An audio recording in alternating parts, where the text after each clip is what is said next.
Reading part 2. This time we have a 20-minute timer I'm going to set on my watch. I'm just going to read for 20 minutes nonstop and we're going to see what happens. Intentions don't matter. Actions do. Take on accountability.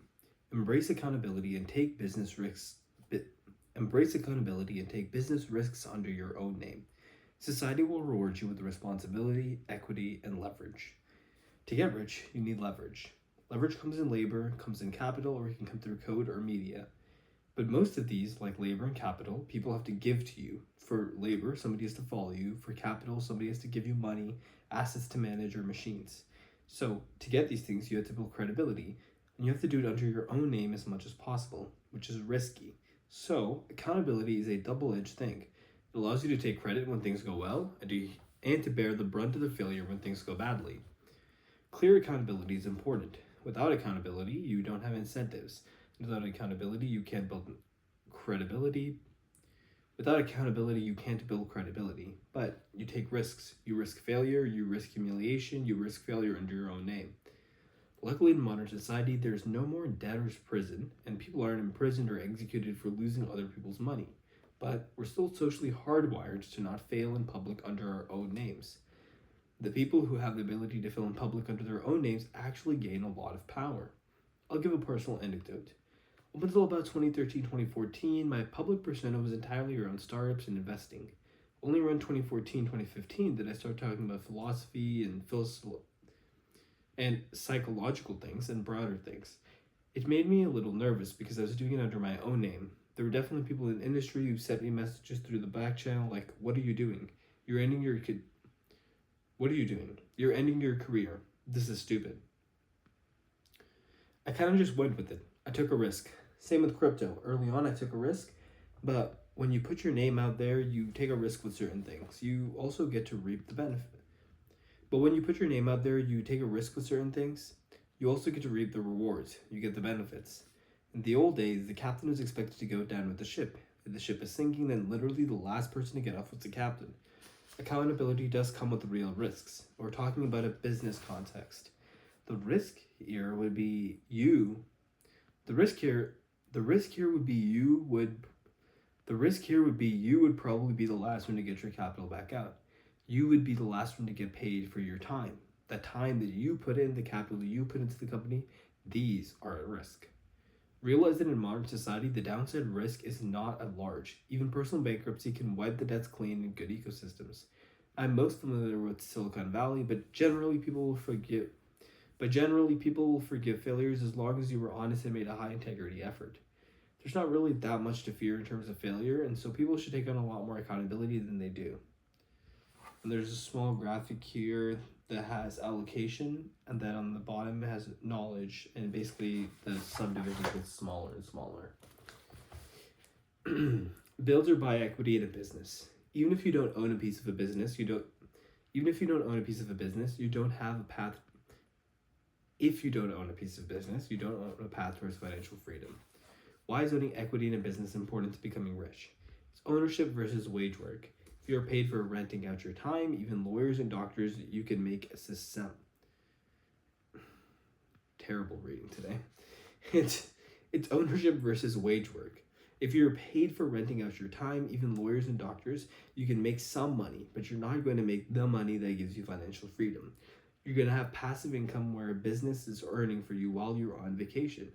This is probably one of the most important points. People seem to think you can create wealth, make money through work. It's probably not going to work. There are many reasons for that. Without ownership, your inputs are very closely tied to your outputs. In almost any salary job, even one paying a lot per hour like a lawyer or doctor, you're still putting in the hours with every hour you're getting paid. Without ownership, when you're sleeping, you're not earning. When you're retired, you're not earning. When you're on vacation, you're not earning, and you can't earn non-linearly. If you look at even doctors who got rich, like really rich, it's because they opened a business. They open a private practice. The private practice builds a brand, and the brand attracts people. Where they build some kind of medical device, a procedure, or a process with an intellectual property. Essentially, you're working for somebody else, and that person is taking on the risk and has the accountability. The intellectual property and the brand, they're not going to pay you enough. They're going to pay the bare minimum they have to get you to do your job. That can't be a high bare minimum, but it's still, or sorry, that can be a high bare minimum, but it's still not going to be the true wealth when you're retired, but you're still earning. Owning equity in a company basically means you own the upside. When you own debt, you own guaranteed revenue streams and you own the downside. You want to own equity. If you don't own equity in a business, your odds of making money are very slim. You have to work up to the point where you can own equity in a business. You could own equity as a small shareholder where you bought stock. You could also own it as an owner where you started the company. Ownership is really important. Everybody who makes real money at some point owns a piece of a product, a business, or some IP. That can be through stock options. If you work at a tech company, it's a fine way to start. But usually the real wealth is created by starting your own companies or even by investing. In an investment firm, they're buying equity. There are routes to wealth. It doesn't come through the hours. And then there's a box getting bigger and bigger with leverage. So 1 times, 1,000 times, and 10,000 times. Find a position of leverage. We live in an age of infinite leverage, and the economic rewards for genuine intellectual curiosity have never been higher. Following your genuine intellectual curiosity is a better foundation for a career than following whatever's making money right now. Knowledge only you know or only a small set of persons know is going to come under your passions and your hobbies, oddly enough. If you have hobbies around your intellectual curiosity, you're more likely to develop these passions. If it entertains you now, but will bore you someday, it's a distraction. Keep looking. I only really want to do things for their own sake. That is one definition of art.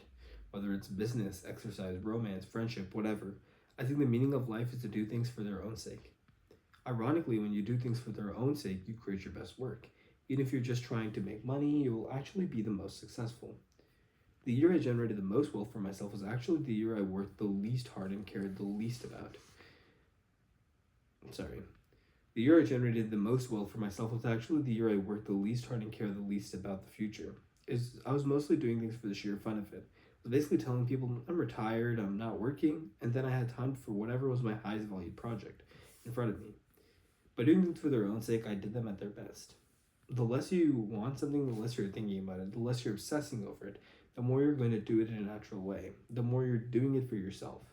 You're going to do it in a way you're good at, and you're going to stick with it. The people around you will see the quality of your work is higher. Follow your intellectual curiosity more than whatever is hot right now. If your curiosity ever leads you to a place where society eventually wants to go, you'll get paid extremely well. You're more likely to have skills society does not yet know. You're more likely to have skills society does not yet know how to train other people to do.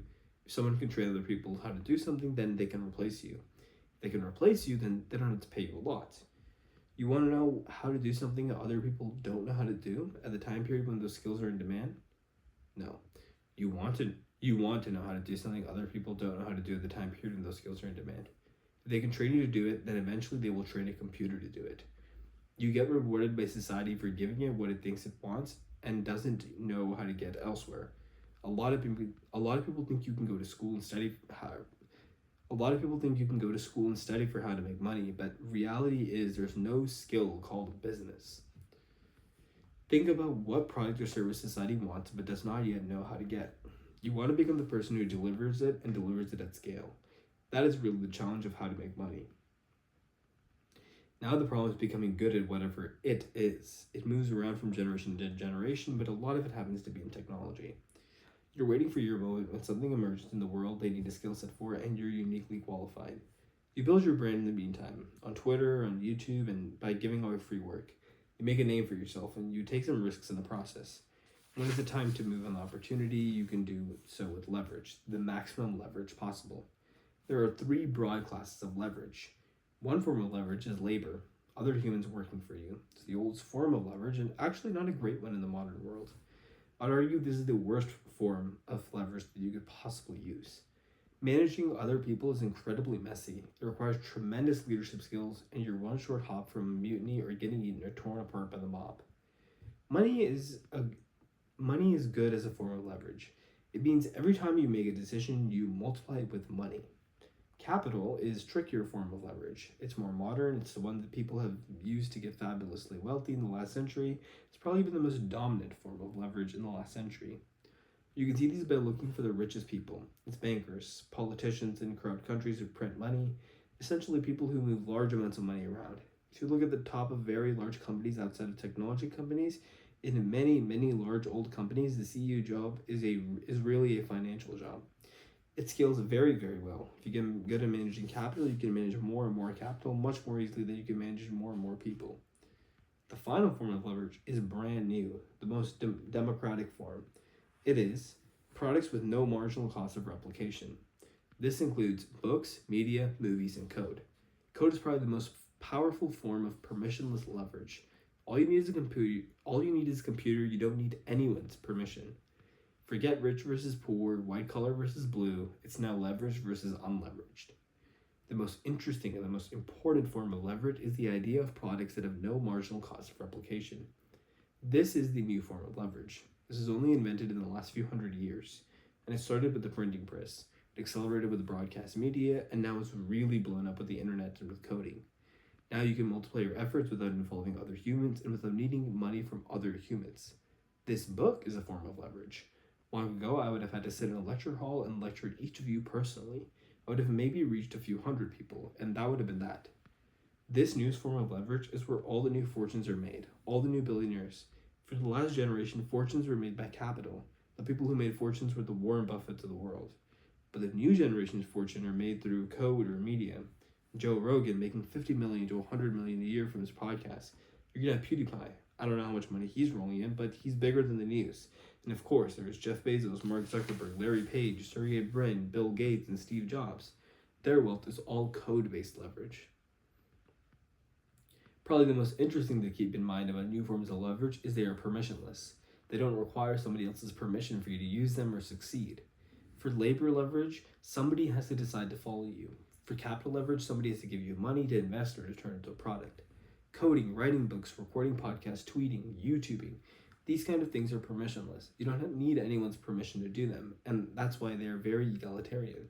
They're great equalizers of leverage. Every great software developer, for example, now has an army of robots working for him at nighttime while he or she sleeps after they've written the code and it's cranking away. You're never going to get rich renting out your money. You're never going to get rich renting out your time. Whenever you can, in life, optimize for independence rather than pay, if you have independence and you're accountable on your output as opposed to your input, that's a dream. Humans evolved in society where there was no leverage. If I was chopping wood or carrying water for you, you knew 8 hours put in would be equal to about 8 hours of output. Now we've invented leverage through capital, cooperation, technology, productivity, all these means. We live in an age of leverage. As a worker, you're going to be as leveraged as possible, so you have a huge impact with as much time or physical effort. A leveraged worker can outproduce a non-leveraged worker by a factor of 1,000 or 10,000. And with a leveraged worker, judgment is far more important than how much time they put in or how hard they work. Forget 10x programmers, 1,000x programmers really exist. We just don't fully acknowledge it. See at IDEA, Cormac, at Notch, Satoshi Nakamoto, etc. For example, a good software engineer, just by writing the right little piece of code and creating the right little application, can literally create $500 million worth of value for a company. But 10 engineers working 10 times as hard just because they choose the wrong model, the wrong product, wrote it in the wrong way, or put it in the wrong viral loop, have basically wasted their time. Inputs don't match outputs, especially for leveraged workers. When you want in life to be in control of your time, you want to get into a leveraged job where you control your own time and you're tracked on the outputs. If you do something incredible to move the needle in the business, they have to pay you, especially if they don't know how you did it because it's innate to your obsession or your skill or your innate abilities. They're going to have to keep paying you to do it. If you have specific knowledge, you have accountability, and you have leverage, they have to pay you what you're worth. If they pay you what you're worth, then you can get your time back. You can be hyper efficient. You're not doing meetings for meeting's sake. You're not trying to impress other people. You're not writing things down to make it look like you did work. All you care about is the actual work itself. When you do the actual work itself, you'll be far more productive, far more efficient. You'll work when you feel like it, when you're high energy, and you won't be trying to struggle through when you're low energy. You'll gain your time back. 40-hour work weeks are a relic of the industrial age. Knowledge workers function like athletes, train and sprint, then rest and reassess. Sales is an example, especially very high-end sales. If you're a real estate agent out there selling houses, it's not a great job necessarily. It's very crowded. But if you're a top tier real estate agent, you know how to market yourself and you know how to sell houses. It's possible you could sell $5 million mansions in 1/10 of the time, while somebody else is struggling to sell $100,000 apartments or condos. Real estate agent is a job with input and output disconnected. Building any product and selling any product fits this description. And fundamentally, what else is there? Where you don't necessarily want to be is a support role, like customer service. In customer service, unfortunately, inputs and outputs relate relatively close to each other, and the hours you put in matter. Tools and leverage create this disconnection between inputs and outputs. The higher the creativity components of a profession, the more likely it is to have disconnected inputs and outputs. If you're looking at professions where your inputs and your outputs are highly connected, it's going to be very hard to create wealth and make wealth for yourself in that process. If you want to be part of a great tech company, then you need to be able to sell or build. If you don't do either, learn. Learn to sell, learn to build. And if you can do both, you will be unstoppable. These are two very broad categories. One is building the product. This is hard and it's multivariate. It can include design, it can include development, it can include manufacturing, logistics, procurement, and it can even be designing and operating a service. It has many, many definitions. But in every industry, there is a definition of the builder. In our tech industry, it's the CTO, it's the programmer, it's the software engineer, the hardware engineer. But even in the laundry business, it could be the person who's building the laundry service, who's making the trains run on time, who's making sure all the clothes end up in the right place at the right time, and so on. The other side of it is sales. Again, selling is a very broad definition. Selling doesn't necessarily just mean selling to individual customers, but it can mean marketing, it can mean communicating, it can mean recruitment, it can mean raising money, it can mean inspiring people, it can mean doing PR. It's a very broad umbrella category. You want to earn with your mind and not with your time.